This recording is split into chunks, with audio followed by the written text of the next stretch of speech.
దేశంలో కౌమార దశలోకి ప్రవేశించిన బాలికల ఆరోగ్య రక్షణ కోసం ప్రభుత్వం ఒక గొప్ప నిర్ణయం తీసుకుంది. రానున్న వారాల్లో దేశవ్యాప్తంగా యువతులకి హ్యూమన్ పాపిలోమా వైరస్ హెచ్పివి టీకాలు వేయనున్నారు.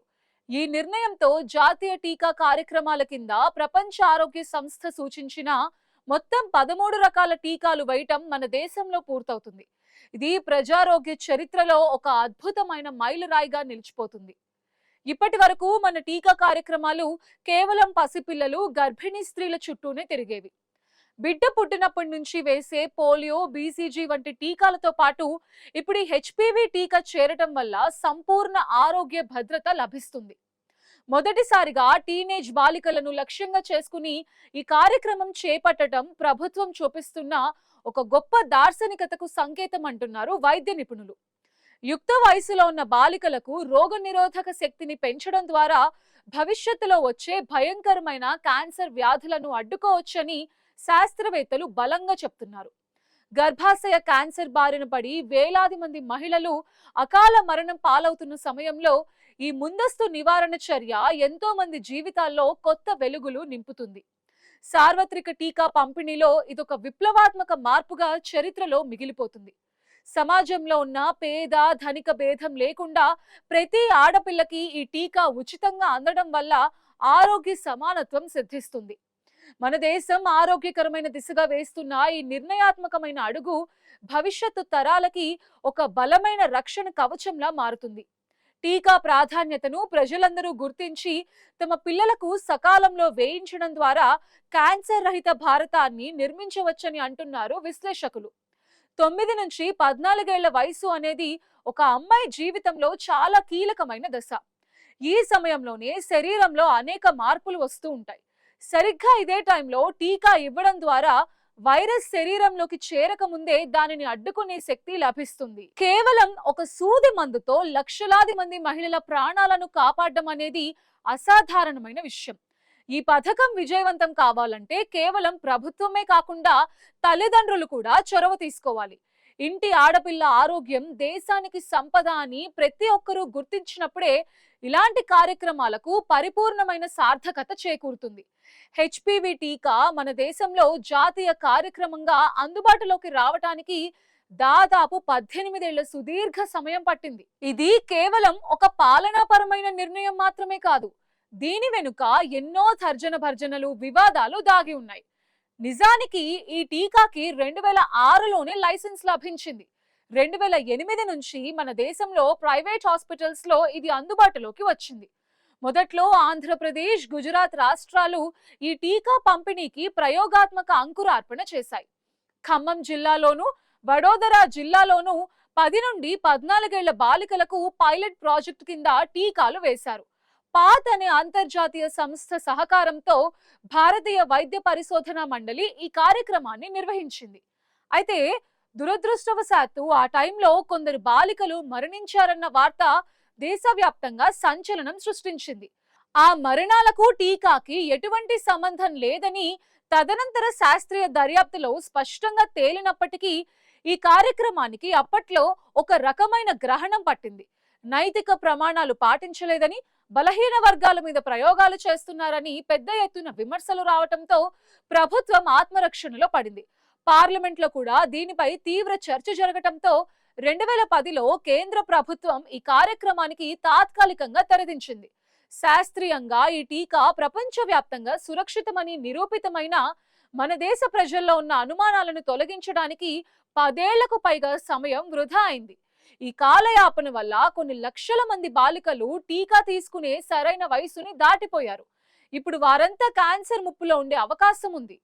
ప్రపంచ వ్యాప్తంగా ఇప్పటికే 160కి పైగా దేశాలు ఈ టీకాని ఎప్పుడో హక్కును చేర్చుకున్నాయి. ఆస్ట్రేలియా, బ్రిటన్ వంటి దేశాలు ఈ టీకా సాయంతో గర్భాశయ క్యాన్సర్ ని దాదాపుగా నిర్మూలించిన స్థితికి చేరుకున్నాయి. మన దేశంలో కూడా ఇలాంటి వివాదాలు రాకుండా ముందే జాగ్రత్త పడి ఉంటే ఇంకా వేల ప్రాణాలను కాపాడే అవకాశం ఉండేది. ప్రజారోగ్య కార్యక్రమాల్లో శాస్త్రీయ ఆధారాలతో పాటు ప్రజల విశ్వాసం కూడా ఎంత ముఖ్యమనేది ఈ ఉదంతం మనకి గొప్ప పాఠం నేర్పిస్తుంది. ఇప్పటికైనా ప్రభుత్వం ఈ టీకాని జాతీయ స్థాయిలో అమలు చేయడానికి ముందుకు రావటం ఆహ్వానించదగిన విషయం. ఏదైనా కొత్త విషయం వచ్చినప్పుడు మొదట్లో వ్యతిరేకత ఉండటం సహజం. కానీ దానివల్ల కలిగే ప్రయోజనాలు అందరికీ తెలిసినప్పుడు అపోహలు వాటంతట అవే తొలగిపోతాయి. మన దేశంలో మహిళలకు వచ్చే క్యాన్సర్స్ లో గర్భాశయ క్యాన్సర్ 2వ స్థానంలో ఉంది. గణాంకాలను పరిశీలిస్తే ఈ పరిస్థితి ఎంత తీవ్రంగా ఉందో స్పష్టంగా అర్థమవుతోంది. ప్రతి ఏడాది సుమారు 80,000 మంది మహిళలు కొత్తగా ఈ క్యాన్సర్ బారిన పడుతూ ఉండగా దాదాపు 42,000 మంది ప్రాణాలు కోల్పోతున్నారు. అంటే ప్రతిరోజు వందల సంఖ్యలో తల్లులు, సోదరీమణులు ఈ మహమ్మారికి బలైపోతున్నారు. ఇందులో అత్యధికులు high risk HPV virus infection వల్లే అనారోగ్యం పాలవుతున్నారు. ఇప్పుడు మన దేశంలో వేయబోతున్న హెచ్పివి టీకా ఈ వైరస్ నుంచి 93% నుంచి 100% వరకు పూర్తి రక్షణ కల్పిస్తుందని అంతర్జాతీయ పరిశోధనలు చెప్తున్నాయి. ప్రస్తుతం దేశంలో అందుబాటులోకి తెస్తున్న గర్దాసెల్ వ్యాక్సిన్ అత్యంత ప్రభావశీలంగా పనిచేస్తుంది. ఈ టీకాల వల్ల శరీరంలోకి ఎటువంటి వైరస్ చేరదు, కేవలం రోగనిరోధక శక్తిని మాత్రమే పెంచుతాయి. కాబట్టి ఇన్ఫెక్షన్ వచ్చే ప్రమాదం అస్సలుండదు. ప్రపంచ ఆరోగ్య సంస్థ 2022లో చేసిన తాజా సిఫార్సు ప్రకారం 9 నుంచి 14 ఏళ్ల బాలికలకు సింగిల్ డోస్ వేసినా సరిపోతుంది. ఒకప్పుడు 2-3 డోసులు అవసరమని భావించేవారు. కానీ తాజా పరిశోధనల ప్రకారం ఒకే డోస్తో బలమైన యాంటీబాడీస్ తయారవుతాయని తేలింది.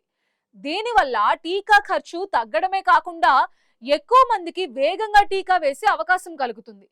క్యాన్సర్ రాకముందే అడ్డుకోవడానికి ఇదొక సువర్ణ అవకాశం. చిన్న వయసులో ఈ టీకా వేయడం వల్ల శరీరంలో వ్యాధిని ఎదుర్కొనే సామర్థ్యం అత్యధికంగా ఉంటుంది. వివాహం కావడానికి ముందే ఈ టీకా తీసుకోవడం వల్ల 100% ఫలితం ఉంటుందని డాక్టర్స్ గట్టిగా సూచిస్తున్నారు. గర్భాశయ క్యాన్సర్ అనేది నివారించదగ్గ వ్యాధి అని అందరికీ తెలియజేయాలి. చాలా మందికి ఈ వ్యాధి గురించిన అవగాహన లేకపోవడం వల్లే ముదిరిన తర్వాత హాస్పిటల్స్ కి వస్తున్నారు. అప్పుడు చికిత్స చేయడం చాలా కష్టంగా మారుతుంది. అదే చిన్నప్పుడే టీకా వేయిస్తే అసలు సమస్యే రాదు. దేశవ్యాప్తంగా ఉన్న ప్రభుత్వ పాఠశాలలు, అంగన్వాడీ కేంద్రాల ద్వారా ఈ టీకాని పంపిణీ చేయాలని ప్రభుత్వం యోచిస్తోంది. దీనివల్ల గ్రామీణ ప్రాంతాల్లో ఉన్న పేద బాలికలకు కూడా ఈ ఖరీదైన టీకా ఉచితంగా అందుతుంది. ఇది నిజంగా మహిళా సాధికారతకు, ఆరోగ్య భారత్కి ఒక బలమైన పునాదిగా మారనుంది. గర్భాశయ క్యాన్సర్ నిర్మూలనలో టీకా వేయటం ఒక ముఖ్యమైన అడుగు మాత్రమే.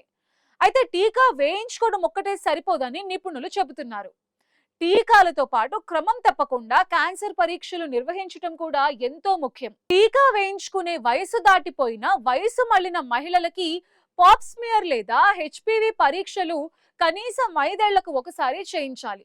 వ్యాధిని ప్రాథమిక దశలోనే గుర్తించడం ద్వారా ప్రాణాపాయం నుంచి సులభంగా తప్పించుకోవచ్చు.